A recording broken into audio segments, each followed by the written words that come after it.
the news. Yeah, that you knew. Harris is drinking, and yes, I'm thinking, and I'm plotting and scheming.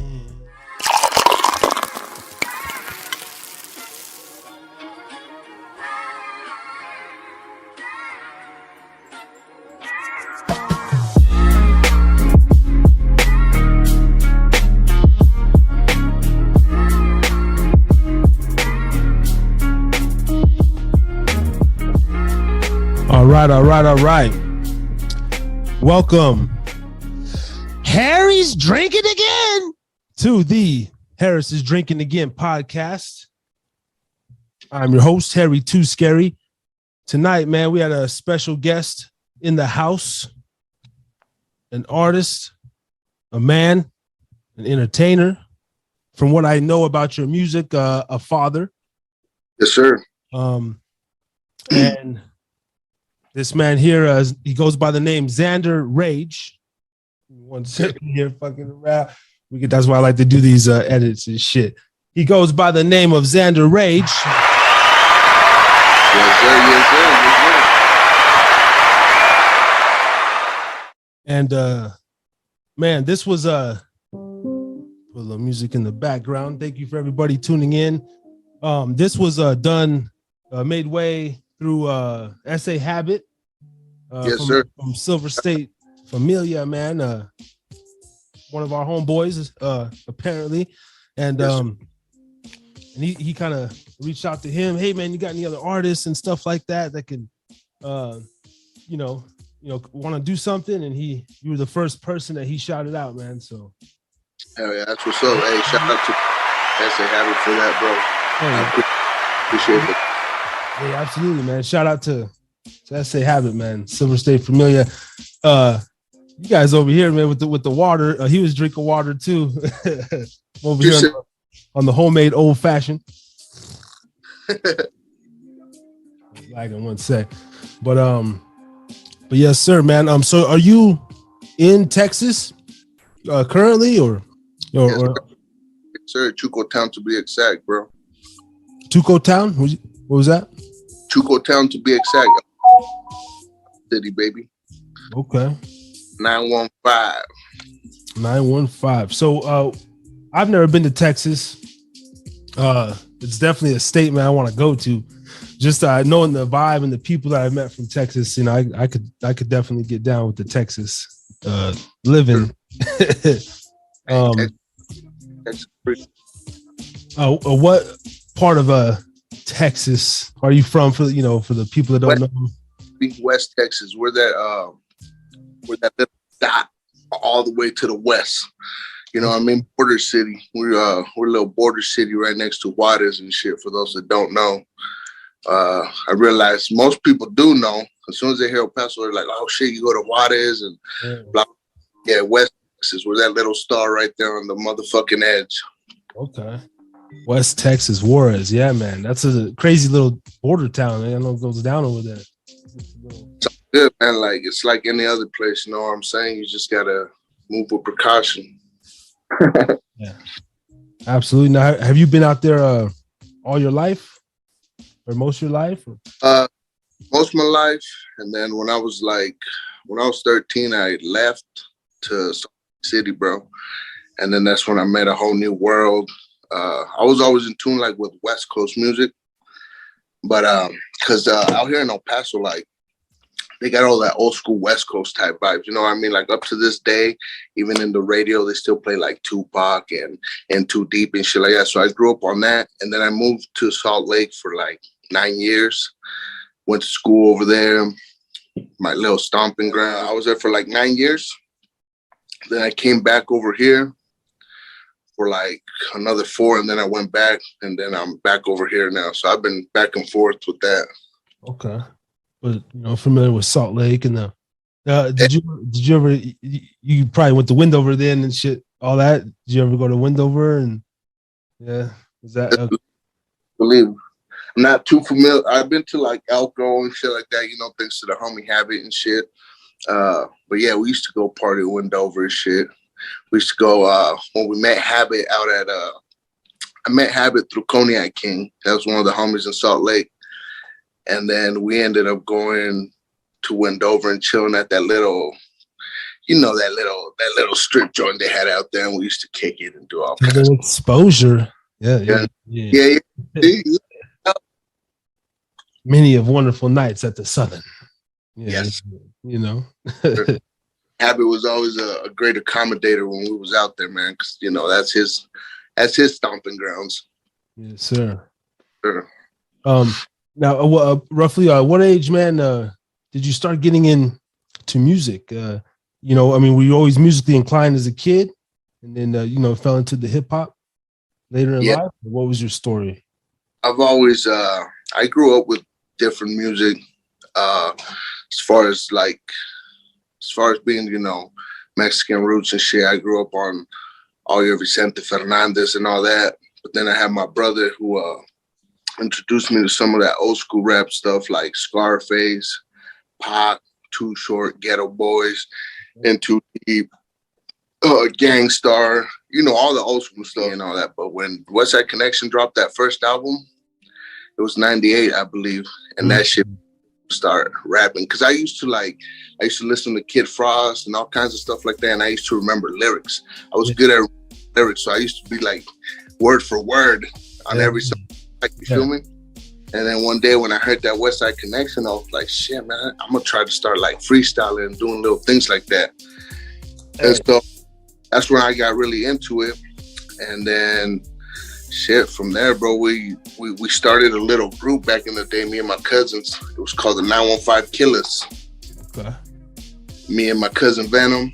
And we just started doing little tapes, bro. We bought a karaoke machine. And we started on little tapes, on little ghetto covers. And when MySpace was out, shit, that's when we were like promoting our little tapes and all that shit like that. Was that, and that started in Texas? That? Yeah. And then when you came over here, you kind of brought it and kept it with you? Yeah, pretty much. When I went over there, I started meeting more people that were into the music and stuff, you know what I mean? I was like in high school showing people my little ghetto ass tapes. Yeah, man. The cassette tapes. There, I was still doing my thing on my karaoke machine, rapping over Tupac beats and whatever. You know how it was back in the day? You didn't have all these free beats. Yeah. You were just jumping over anybody's beat that you could. Yo. And yeah. What's up? Not to cut you, sorry, man, but 1998, we're probably roughly the same age. That album that came out, what was it just called? West Side Connection or I know Bow Down and all that shit, but what was the album? Which one? The Bow Down album. It was called Bow Down, right? Yeah. And then it was a black cup. Just the three. Sure. Well, do you remember a CD that just said featuring Ice Cube, and it was like his face? It was like a black and white. It was like this. It was around that same time, and he had a couple of it was all songs featuring Ice Cube. I don't think it was never an official album, but those two albums right there. I'm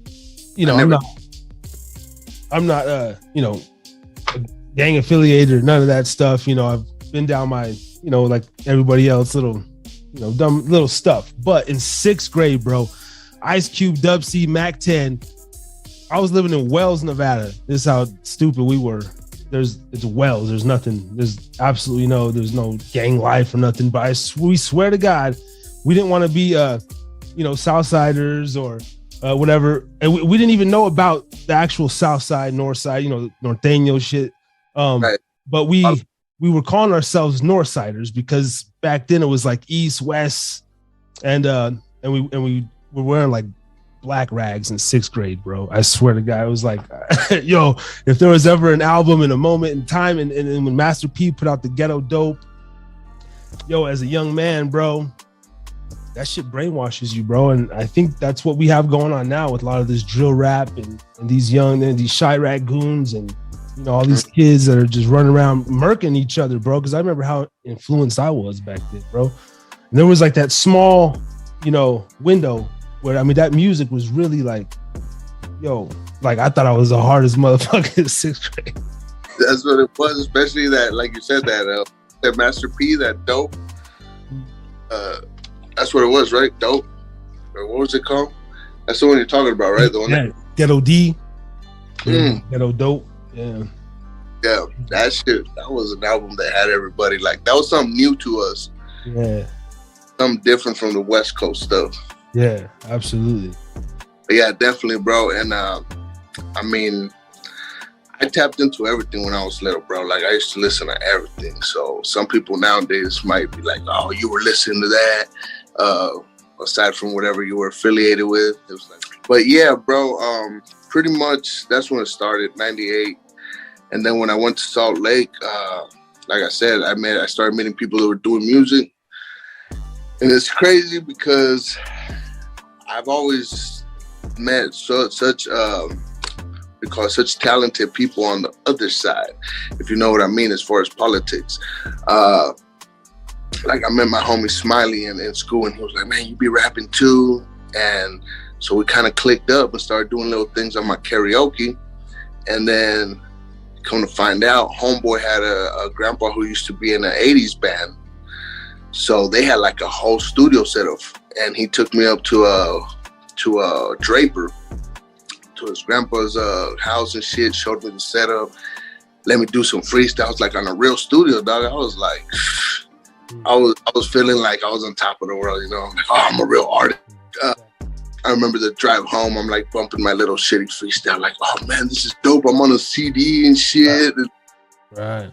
You remember that feeling though, like you first hearing yourself, right? That shit was powerful, right? And very. And then honestly, bro, like you're a good rapper. Like, you know, I know, you know, sound and shit, you know, and everything. I'm, you know, listening to your spit, and you can rap your ass off, you know, you really be rapping. So, you know, so shout out, man, for real. Yeah, brother. Now on that tip though, you know, I was combing through your YouTube. I don't really do the Spotify. I listen to, I think something on Spotify, SoundCloud, but mostly on your YouTube. Now, just your imagery alone. I mean, you're affiliated with the, you know, with the color of your background, you know, to stay political, you know? Yeah, I am. Okay. I'm not active like that, but I'm with That's how you came up and everything.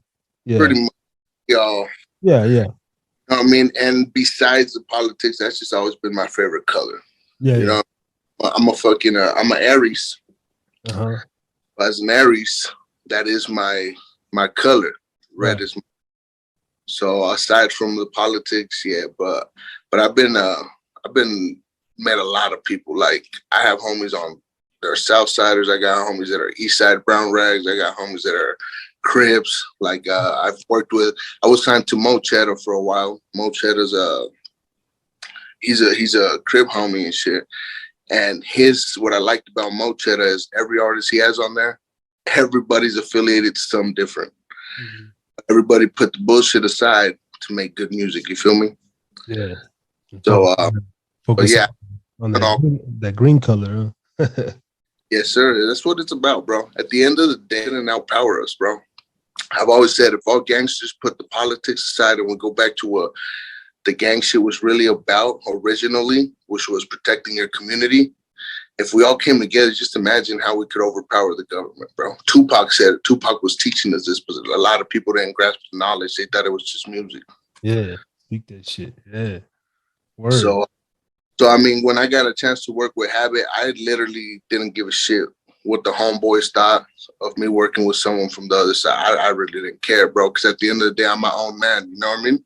Yeah. At the other man's going to tell me what I can and can't do. So, yeah. You know, I consider nobody but God, baby.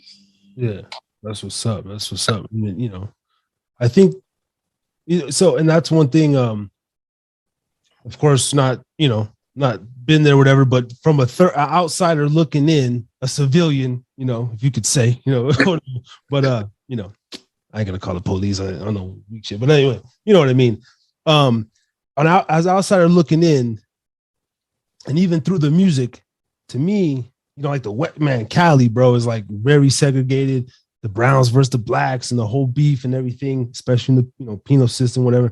But in Texas, it always seems like, you know, it's just like you know, love, you know, neutral. A lot of you know, the Latino black thing is like boom, and then you got white boys like out there just, you know, man, with the shit, man, you know, you know, like, it's just the culture really different. Ingles, bro. Basically, it's like SPM once said, you know what I mean? He was like, well, one time he said, I'm all about my brown skin and the green paper. But then later, you know, when he got incarcerated, shit, I like what he said when he was like, it's not about what you bang. It's not about your fucking skin color. He said, if you're a real person and you vibe and I can trust you, I don't care about none of that. If we can make paper together, let's do it. Yeah. And Texas has always been, man, like you've, I mean, the first time, you know what really tripped me out the first time that I seen a South Side and a North Side rapper together, and people are probably blind to this fact. You remember Capone? Not Capone, but Capone from Texas, from Latino Jam Records? I heard the name. All right, so he did Capone, but I don't know. There was this where it was him, Sir Dino, and SPM. Okay. Sir Dino. I was just watching like Sir Dino on. So that's the first time I was like, damn, bro, these fools are actually connecting the way you know, Bloods and Crips were doing, the way the community was doing. And I was like, why can't we get more of this? If we started doing more of this, we would empower ourselves more in the brown community and come up a lot more in the music biz. Yeah. So that was the first time I saw that. So that's the type of shit that opened my eyes to be able to work with like with S.A. Habit and other artists and shit. You know what I mean? Mm-hmm. So I don't know if you're familiar with that with that dude Tony A, the Wizard. He has a dope YouTube channel. I'm not familiar. You know, we'll give him his shine, man. He used to be some DJ back in the 90s, you know, because he has like Dre records and stuff. He used to know Dre and all that stuff, but and do some work back in the 90s. But he has a YouTube channel now, and he caters, like he's straight up trying to bring up, you know, the Raza and his people, like all. He has interviews with fucking Night Owl, and well, before he died, R.I.P. Night Owl. You know, Shadow. He did one with Sir Dino. You know, I mean, he just has all the legends on there. He was touching everybody. Yeah, and he's still posting, you know, every day. I've been watching his channel, getting some game from him too, man. He just interviews like, I mean, and even like new age Latino content creators. Just everybody, man. But he's a real cool cat. You should check him out. Reach out to him too, because he's in San Diego, based out of San Diego. Okay, cool. Yeah, I'll check. Sure. But yeah, I've always appreciated that too, bro. Like growing up, I don't know who put these compilations together, but I always appreciated when I'd go like to the swap meet to get my little fix, and I'd see a compilation that had a mix of everything. Like, oh shit, Mr. Shadow's on here. Oh shit, they got Sir Dino on there. Oh, there's Brother Lynch. Oh man, this has a little bit of everything, you know, Quinto Sol. So those kind of compilations are the ones that I appreciated, because it was basically putting out to the world something that you can hear a little bit of everybody. It was giving everybody their exposure. And that. Absolutely. Yo, it's like, I know you, man. Like, that's why I listen to your music.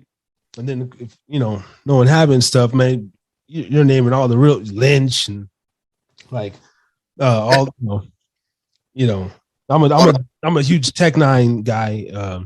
Yes, sir. That's my guy.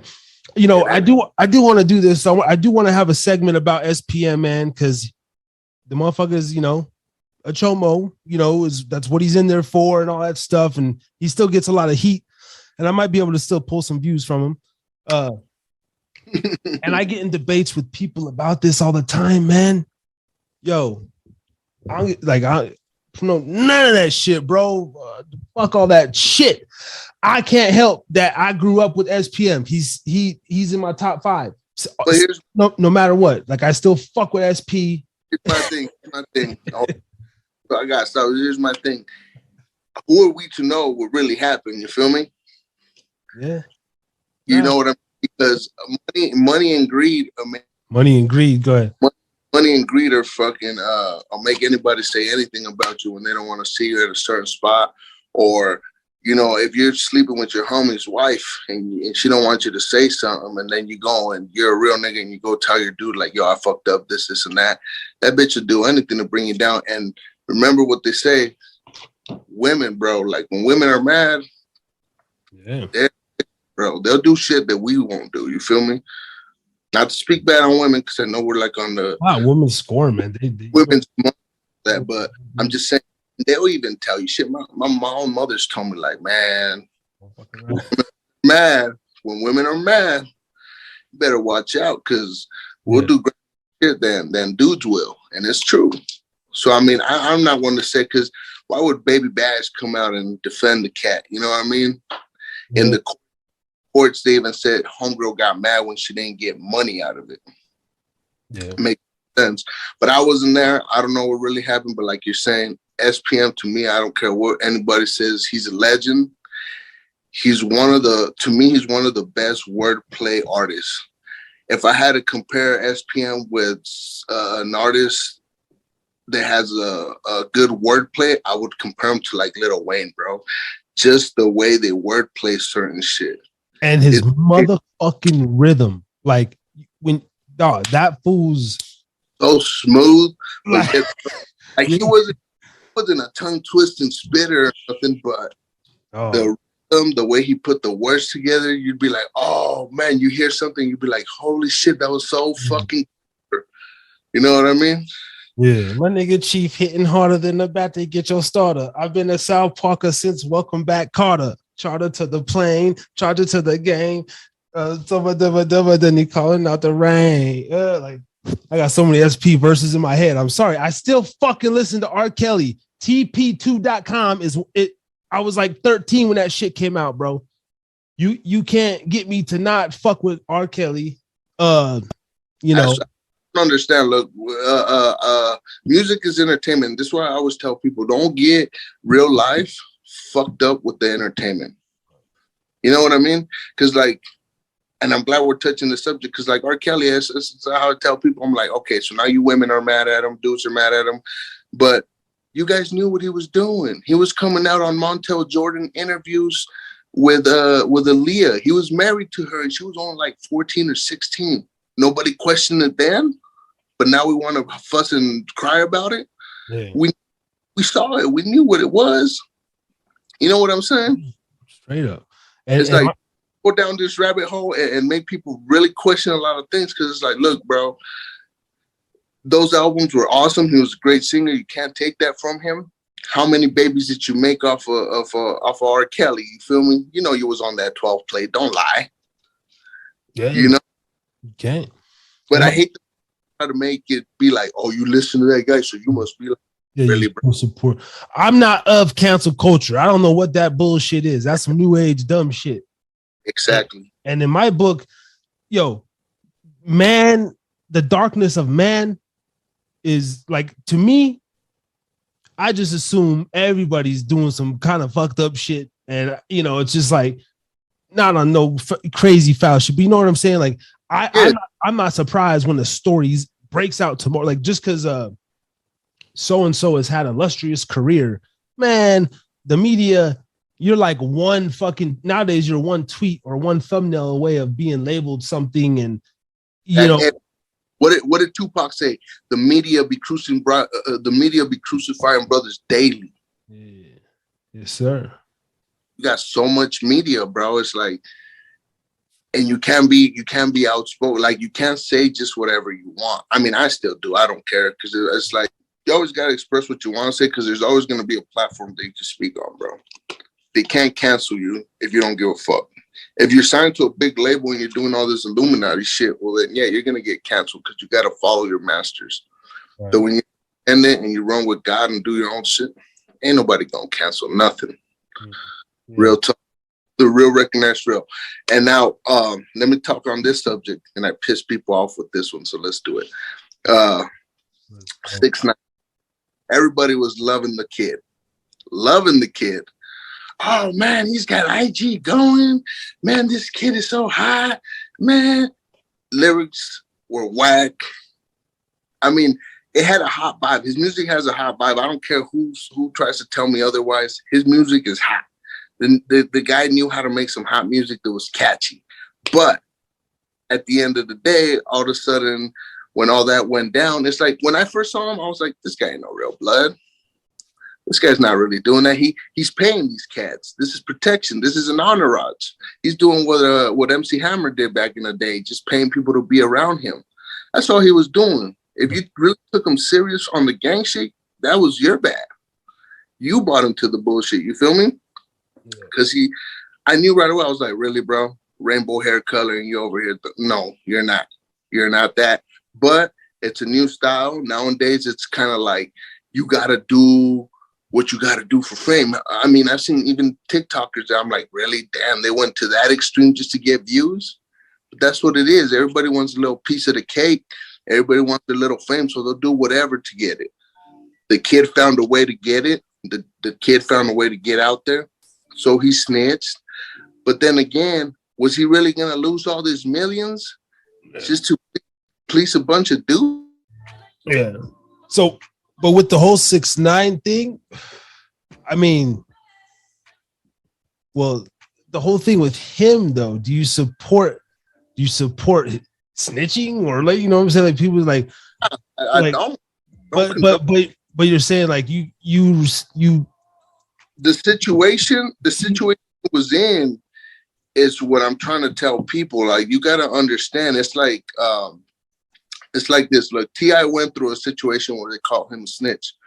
Then all of a sudden they kicked it under the rug and everybody forgot about it and T.I.'s great again. With 6ix9ine, I just feel like I was just happy for him because it was a Mexican kid that made it to that level. Yeah. You know, little Mexican kid out of New York made it to that level. Cool. Now, as far as the snitching part with him, we come from an era, if you did the crime, you do the time. You know what I mean? But with him, it was the way I looked at it. It's like at the end of the day, the so-called homies used him as an scapegoat. They wanted the kid to go ahead and take the rap for all their shit. After they had kidnapped him, after they had threatened to kill his mom, after they had fucked his baby mama, after they robbed him for his chains, his own people did that. Why? You know what I mean? So why would you sit down and take freaking 50 years for people that did you wrong? Would you do that? Or would you save yourself and say, fuck it, you know what? I'm going to get out here and I'm just going to go live my life with my millions. Fuck these fools. See, it's a predicament, right? And even Akon said, look, we as grown men, if we were to do the same shit, we would get a lot of shit for it because we know better. He said, this kid was a fucking kid. He got wrapped up in the bullshit and nobody taught the little motherfucker better. He didn't really have OGs. He just had people that were trying to exploit his wealth. Yeah. That's how I look at that. You know what I mean? Now, here's the controversial part. And we go back to, like Frank Lucas and shit. He was a snitch too, but motherfuckers still glorify him on the music. El Chapo, if you watch El Chapo, the show about El Chapo, he snitched big bosses just to stay on top. Yeah, that shit's fun. No, they all do it. They all guys. Oh, because he killed people, so he's a real one. He can snitch. I don't see the. You know what I mean? I don't see how that's different. Yeah. So how that whole other people. I've just always looked at it like literally we get off this live, you know what I'm saying? And we willingly together, hey man, let's go bust this mission. And I'm like, cool, boom, you're cool, boom. And right. We do it. And then whatever the 2 weeks later, that night, you get pulled over, they question you. Nobody knows me, but some reason the police come to my house, vice versa. Like that's a snitch. Like, that's how I straight up, like, the whole, man, I'm a father. I'm this, man. I'm supposed to stop this dude. He just took that old lady's purse. I'm gonna chase him down do what I gotta do. I believe that's being a law-abiding citizen. You're just doing the right thing. Yeah. There's a difference, and this is what some guy said on TikTok, bro. And I was like, thank you. He finally put a definition to it. So, and I'm gonna repeat myself because I've said this over and over. But snitching, bro, snitching is like you said. If me and you willingly say, hey, we're gonna go pull the slick, we're gonna go do this, whatever. We know we're breaking the law, and we both get caught. We both need to shut the fuck up, sit down, and see what happens. Mm-hmm. If you tell on your people that you was fucking with, doing crimes with, to get yourself off, that's snitching. Now, if I'm outside doing something illegal and somebody calls the cops on me, I don't consider him a snitch because he wasn't part of the crime that I was committing. He just don't want that shit in his community. You know what I mean? People gotta think, bro, and understand the difference.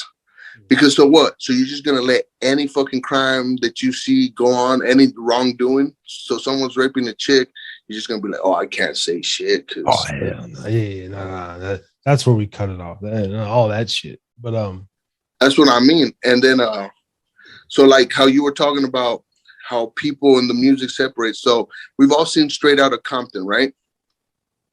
That's a dope movie. Yesterday I saw a movie called Surviving Compton. And it was about Mitchell A. They left her totally out of the story, bro.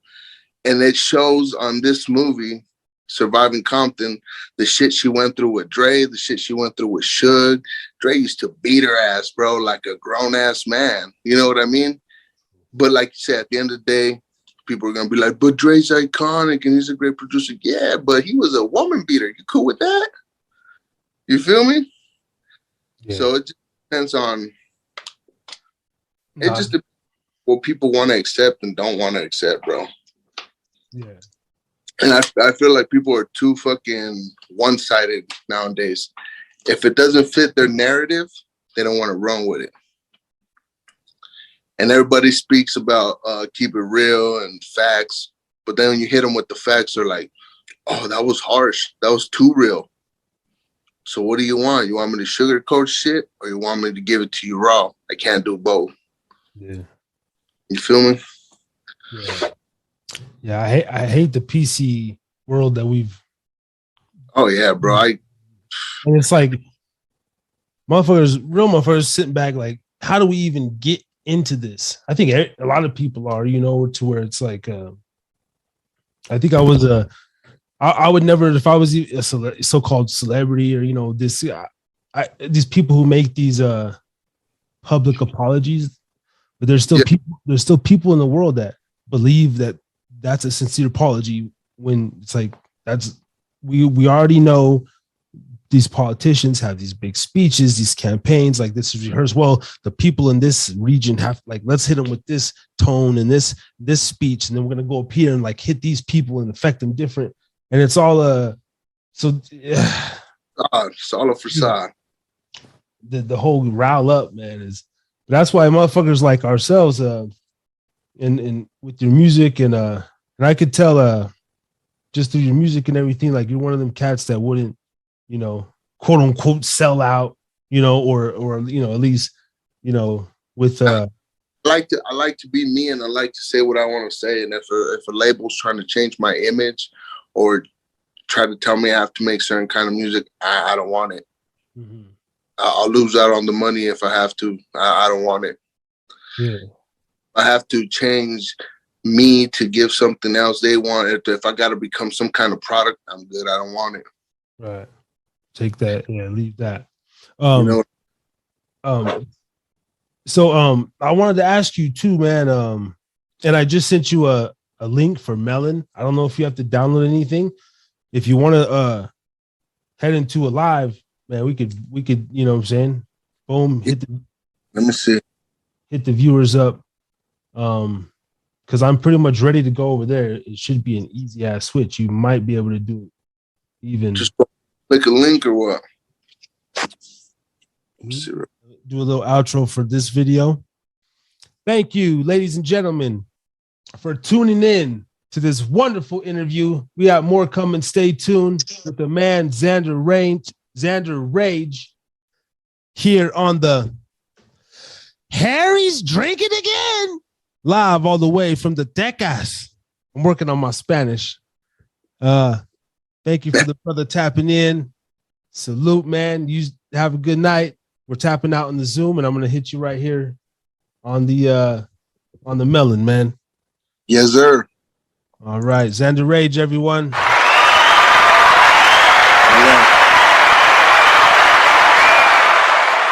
You have been listening to the Harris's Drinking Again pubcast.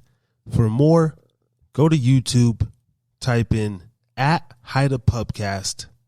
Look us up on Spotify, any and all streaming platforms. Harris's Drinking Again pubcast. Thank you.